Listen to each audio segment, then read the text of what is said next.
now. Great. Well, thank you everybody for being here. I really appreciate it. My name is Luisa Maria Castillo, and I'm a bilingual family support specialist here at TASC. I serve the San Diego and the Imperial counties, although right now with everybody working, through the phone, through Zoom, we are serving any county, but we have FSS in 7 different counties. So we serve San Bernardino, Riverside, Los Angeles, Orange County, Imperial, and San Diego. So I've actually been with TASC for almost 10 years now. Just a little bit about myself. I'm not sure if you're familiar with TASC, but maybe you are. We are a nonprofit organization, meaning that all of the services that we provide to our families are free of cost to the families and also to professionals. So TASC is known as a PTI. It's a Parent Training and Information Center. And in the US, every state should have at least 1 parent center. Here in California, we have 7. Like I mentioned, TASC serves 7 of those counties: Ventura, Los Angeles, Orange, Riverside, San Bernardino, San Diego, and Imperial. And our services include parent-to-parent support by phone, IEP consultations, which means we can provide help by reviewing your IEP document, maybe getting you ready for an IEP meeting. We are not advocates or attorneys, so we cannot attend IEP meetings, and we cannot recommend placement or talk about the disability of the child as advice or recommendation. However, we can give that peer-to-peer support, offer resources and information. And as you can see, offer these webinars that are going to help you make more informed decisions. And today we will be providing a webinar on disability awareness and self-advocacy in the workplace. We initially created this webinar. I created it with the supervisor that I used to have. Her name is Paula, and it was thinking about our youth. Many times, I remember I provided this webinar for the first time at a high school, and it was all towards our youth that have a disability but maybe don't know how to explain that they have one, and the importance of having those self-advocacy skills when they go out in the community and are looking for a job. So how can youth better explain their disability? How can they disclose it to their employer if they choose to, and request accommodations? And in order to be a self-advocate, they have to get to know themselves, learn their rights and responsibilities, speak up, team up. And one of the first steps is for them to know their disability. Although it does not define who they are as a person, it will help them receive any supports needed along the way. And from our audience today, I did quickly want to ask if we have any youth here. Do we want to put it on the chat?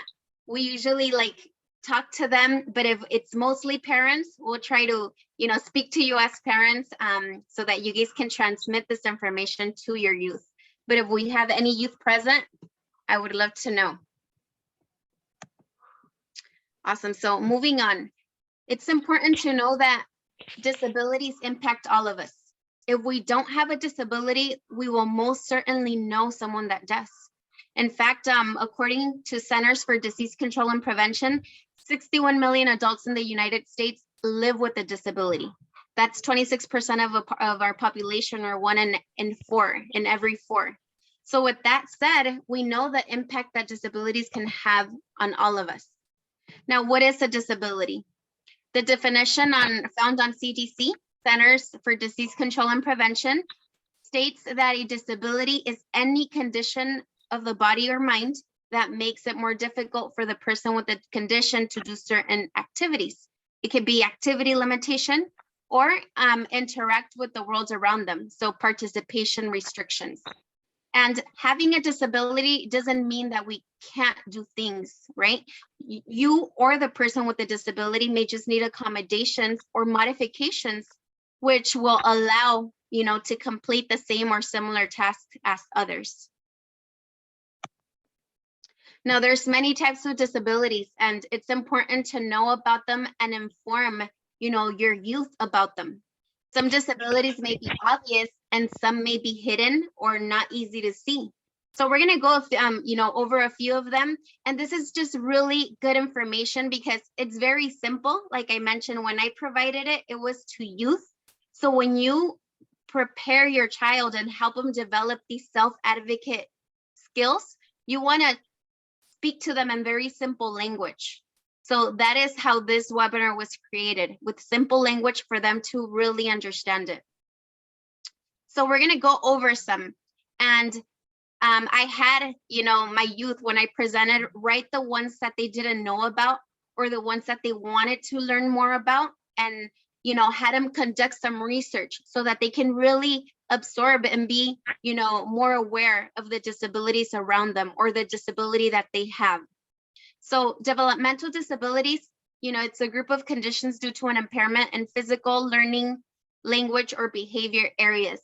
They can include autism, cerebral palsy, epilepsy, and intellectual or cognitive disabilities. Physical disabilities are conditions that significantly interfere with at least one major life activity of an individual, such as an orthopedic impairment. It can be health impairments like a heart condition, diabetes. There's also hearing impairments like deafness or hearing loss. Visual impairments like eye disorders or being legally blind, or even a combination of both, such as deaf blindness. So it's just good to have an overall, idea of what these are. Some other ones can include speech and language disabilities, or learning disabilities, which involve understanding or using spoken or written language, or in processing information. This can include dyslexia, auditory processing, or short-term memory.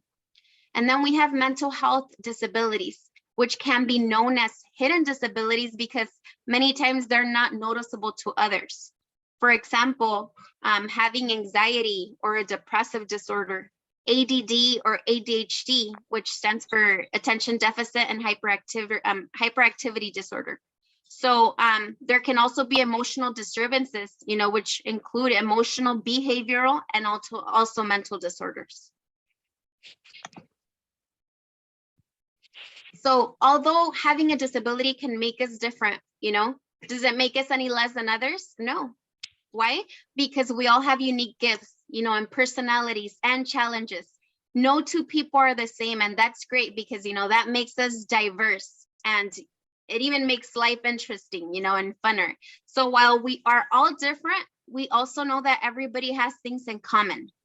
All people, want to have friends, be shown respect, and have the desire to be accepted and to be successful at their workplace. And although this is a true statement, not everyone will understand what it is for a person to have a disability and the type of challenges they will face. That is why disability awareness is very important, which takes us to our next slide. Why is it important? Well, enhancing your knowledge and understanding disabilities will help accept and understand your child's disability and those of others. In order to be empathetic and understand other people's disabilities and challenges, they must first understand themselves better and their disabilities so that they know their own needs. By doing this, they're going to be able to better explain their disability to others when it's necessary. And they even may ask themselves, but why do I have to explain my disability to others? What if I don't want to do it? Well, it's important for them to know that when they finish high school, they no longer have an IEP team that is going to know their needs and provide them with services they need in order to be successful. From now on, in order to receive the supports that they need, they're going to have to speak up and disclose their disability to others. So we're going to be talking a little bit more about what disability disclosure is so that they have a better understanding. So when you tell someone something that was previously unknown, you're practicing disclosure. Disclosure comes from the word disclose, which means to open up, to share, to reveal, to tell. The term disclosure is also used in different ways by different groups of people. For example, if you want to buy a house, and you need a loan, then you're gonna have to disclose certain financial and personal information with the loan officer at the bank. Same thing if they're trying to get a loan for a college education. There's things that are personal that they're gonna have to disclose. And disclosing means intentionally releasing information for a specific reason. People may disclose disability information in order to receive an accommodation, explain behavior, or obtain services. And disclosure does not mean telling everything about a disability. It means sharing only information that is going to result in accommodations that promote success in the workplace or at school. And what's most important and helpful is to provide information about how their disability is going to affect their capacity to learn and perform effectively, and the environment, support, and the services they're going to need in order to access, to participate in, and excel at a certain job. So this is an example that I gave my youth last time, which an individual made the informed decision to disclose his disability in order to receive a needed accommodation. And I give an example of this person. His name's Carlos. He has ADD, attention deficit disorder. He needs directions in written form because he misses steps when they're presented orally. So in order to fulfill his job duties, Carlos would have to disclose his disability to his employer, telling him what accommodations would help him to do his job successfully. And effective disclosure occurs when you are knowledgeable about your disability and are able to describe both disability-related needs and your skills and abilities clearly. They must decide what and how much of this sensitive information to reveal in order to obtain the needed accommodations. Now, remember that when your child is out of high school, when they're over age, it's only going to be them who it's only up to them if they decide whether or not they want to disclose their disability or any other sensitive information to others, right? As with most important informed decisions they're going to have to make during their lifetime, there's always going to be advantages and disadvantages associated with the decision to disclose. On the other hand, disability disclosure can also open up opportunities for your youth to participate in activities that maybe they would have avoided, or which they wouldn't be able to participate. And it can help them put into place a strong support system. On the other hand, it's also scary sometimes to tell someone something personal when there's no assurances that they're going to react positively to the news. So this list is by no means exhaustive, but it can give, good information to think about. And always remember that what may seem a disadvantage in one setting or situation may always be an advantage in another. So what are some of the advantages? As you can see here on the slide, it allows you to receive reasonable accommodations so that they can pursue work, school, or community activities more effectively. It also provides legal protection against discriminations as specified on certain laws like ADA, Americans with Disabilities Act. It reduces stress. Why? Because sometimes when you're protecting something that you don't want anybody to know about, it can take out a lot of energy on a person. So it also allows, to involve other professionals. For example, educators, employment service providers, if they have regional center, DOR, Department of Rehabilitation, or other programs that can be helpful, then they can involve them in this decision making, in learning skills and the development of accommodations. It also provides greater freedom to communicate if they were to face a challenge, in a particular situation. Now, what if they decide not to disclose? Well, not everybody with a disability is going to want to disclose. Some young adults would even prefer, to be fired from a job or expelled from a college than disclose their disability and benefit from certain accommodations. So now let's go over certain disadvantages of disclosing the disability to others. So some of these disadvantages would be feeling excluded. It can cause others to be more curious about the disability. It can lead the student to being treated differently, or even to be overlooked at a job. And as to anyone, sharing personal information can also be difficult, or it can even be embarrassing at moments. So there's always, disadvantages to everything, but it's always good, to balance them out and see what's going to be the best scenario for you. And now I want to put an example here, another example, and it's just like a rhetorical question to think about different, scenarios that could come up. This in this particular one, it's a girl, her name is Liz. She's 16 years old and she's eager to get her first real job. She's applied for a position working with 5 and 6-year-old children in an after-school daycare program. The director of the program calls to tell Liz that she has the job and she wants Liz to come and see her the next day. Liz wonders if she should tell the director that she was hospitalized after a seizure when she was 10 years old, but she has not had one since then. Liz participates in several in and out school activities, and she gets regular checkups with her doctor.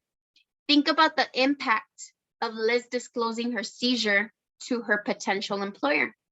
What are the advantages and disadvantages of disclosing? And like I said, this is more of a rhetorical question, and the information is actually on the 411 on disability disclosure. I believe I shared that with you on the chat. If not, I'll share it again. But it comes with so many different scenarios that you can put for your student, for your child, so that they can think how they would feel if they were in a certain situation. So it's just good to keep in mind. Also, some job seekers, choose not to disclose their disabilities because they believe that they can actually manage their careers in the same way as any other job seeker, or because they have become skilled at developing certain strategies, compensatory strategies, and they have the ability to self-accommodate without assistance. So if that were the case with your child, with the student, where he has developed certain strategies and they can self-accommodate themselves, what can this be? Well, I'm going to present to you another alternative if they were to not disclose. For example, if people become drowsy during the school day, during the work day, they may have a maybe caffeinated drink, something to give them that natural energy.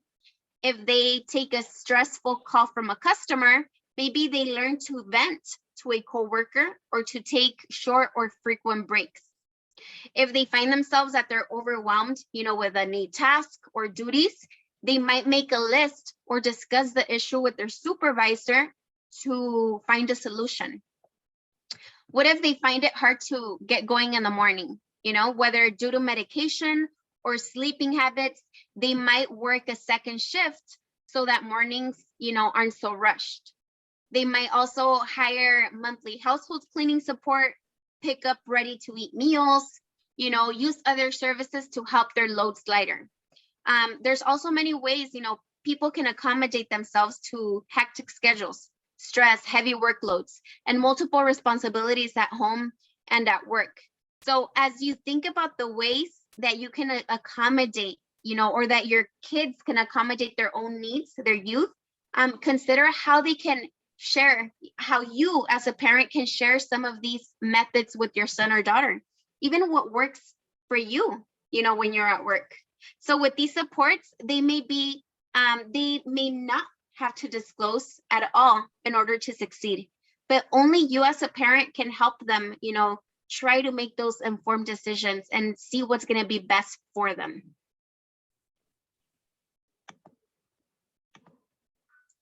Now, if you do choose to disclose your disability, when and whom should you disclose your disability on the job to?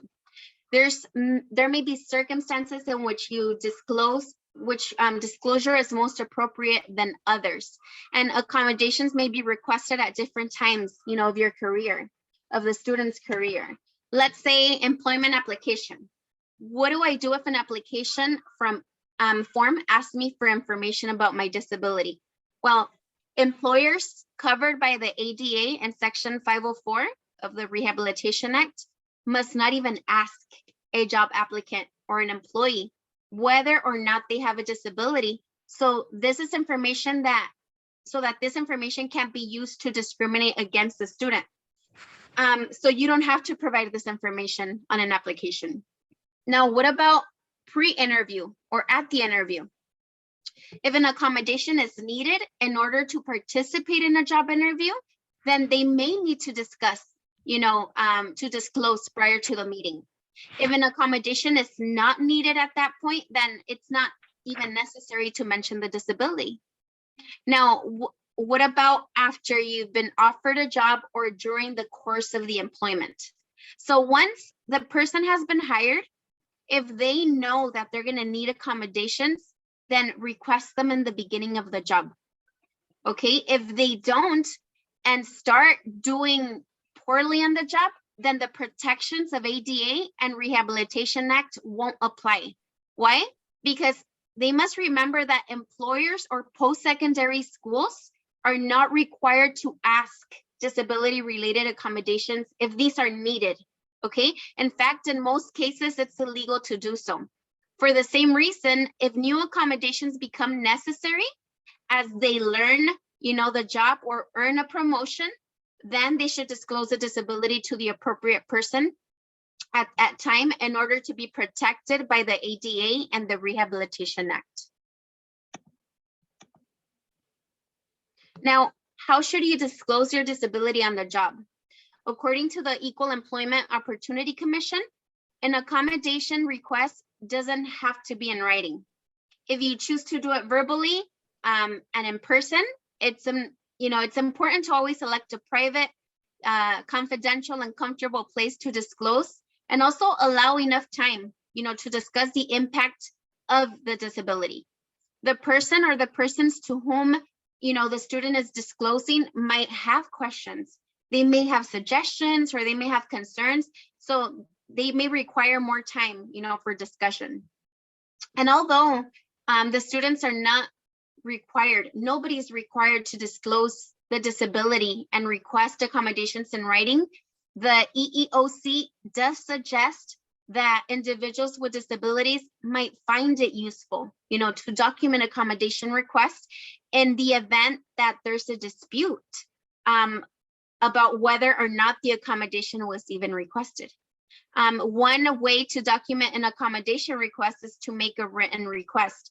And there's no specific guidelines, okay, or forms for requesting reasonable accommodations. Unless the employer already has existing forms, then they can use that. But on the document that I attached on the chat, you're gonna find a sample letter, that they can use if they were to decide to do it in writing. So as we have seen, deciding whether or not to disclose your disability it's an important decision, and they must learn certain abilities and become a self-advocate. So let's talk a little bit more about what self-advocacy is on the following slide. So what is self-advocacy? Being a self-advocate means speaking up for yourself, telling people what you need and what you want respectfully, and taking action. Becoming an adult and learning to be, your best advocate, it's gonna make a big difference in your life. So speaking up for yourself will give you more control over making choices in your life, and it's gonna make it easier, to stand up for your rights. Advocating for yourself will also help people around you better understand what you think, what you want, and what you need. So why is this skill important? Self-advocacy helps be involved in decision-making process, obtain what is helpful for you, and respectfully express disagreement or different opinion. So it's really important. Now, advocating for yourself, it's a skill. that they're going to use throughout their whole life. And here's a few ideas that can help you as a parent, talk to your child so that they can build these skills. Number one, remember you are the expert on you. So when you're talking, I'm talking about this is for you. Talk to them, okay? So no one knows more about the student's disability and how it affects them than them. The one person who can use their voice to speak up for them better than anybody else. You. As themselves. Okay, that's okay. Here. Okay, so it's really important, if someone assumes something, something about someone that is incorrect, then they can speak up and they can politely correct them. Another thing that's important is to give respect, to show respect.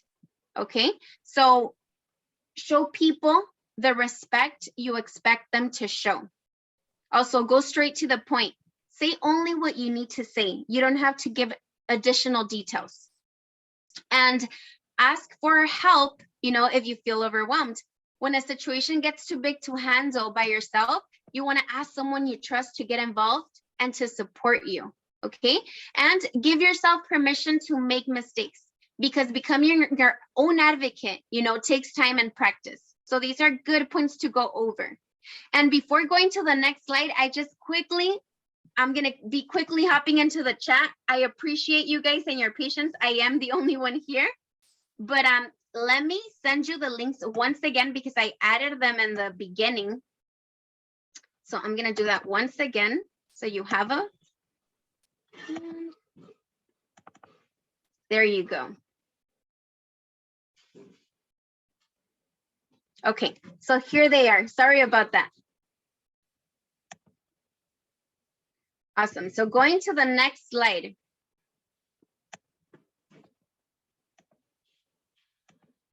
Okay, so what can you do to self-advocate on the job? Some of the ways that you can self-advocate for yourself on the job is asking your boss to explain directions if you don't understand them. You can also reach out to a coworker for help. Or if you have told your boss that you have a disability, you can let them know what kind of accommodations you need, in order to do your job. And we talked about the ways you can do this. Verbally talk to your employer, or you can decide to do it in writing so that you can document, and keep track of those requests.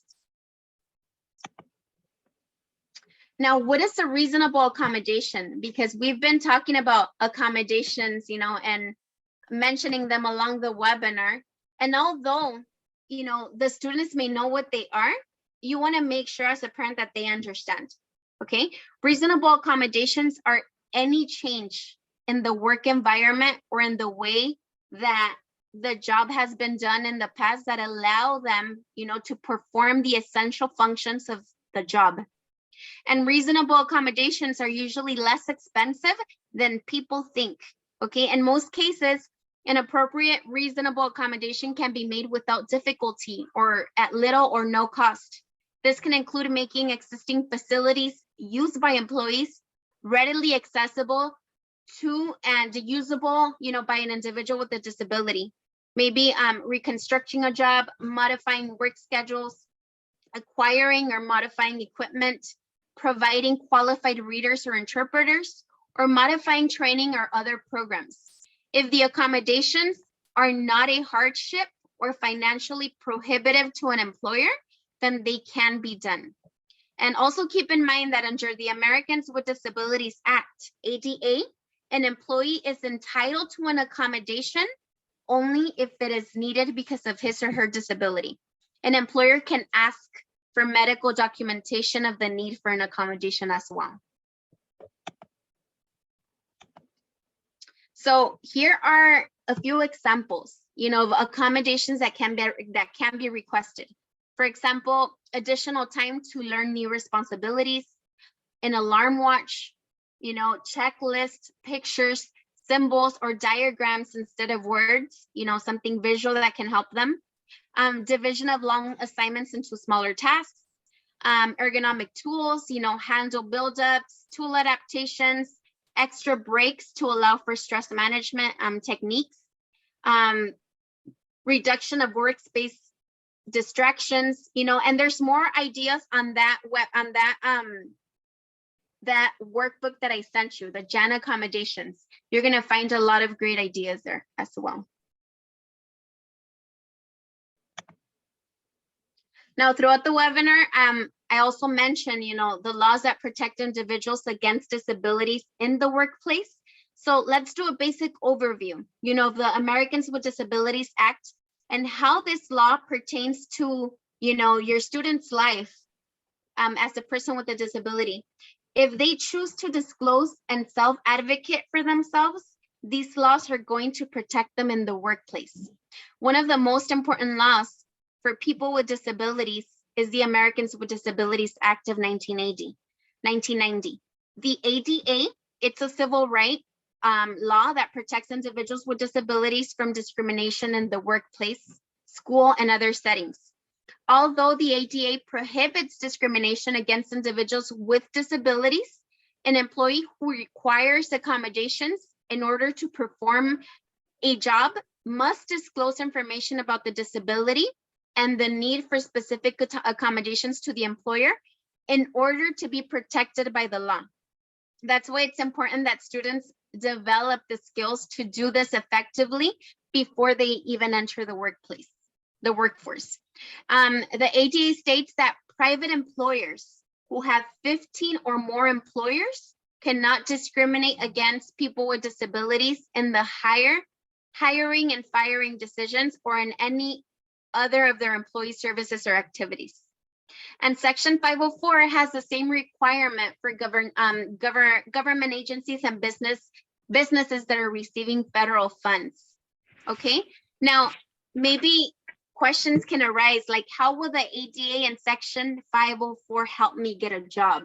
Well, the ADA and Section 504 are civil rights that say you cannot be discriminated against employers by job training programs, job banks, or post-secondary schools. These laws do not actually provide job training. However, we know that each state has a vocational rehabilitation agency that's authorized and funded by the Rehabilitation Act that provides job-related rehabilitation services, to individuals with disabilities who meet their eligibility standards. And these kind of services provided by the state include, pre-employment transition services, disability and job skills assessments, career counseling, skills training, and job placement. And you can visit, the Department of Rehabilitation of California, where you can get more details on that as well, if that's maybe something that your child would be able to qualify for. Great. So that is it. This is a short webinar. I know it was a lot of information, but you guys can open up your mics, and if you have any question, we can go over whatever we just considered. It was made a short webinar because it's directed to our youth, but I'm glad that you guys were here and that I hope that you guys can share this, good information to your children, to your kids as well, so that you can prepare them for the workforce.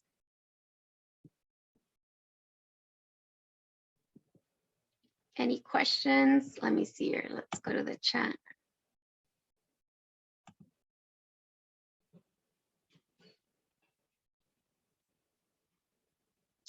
Oh man, you don't see the booklet that I sent from Jen? Okay, let me.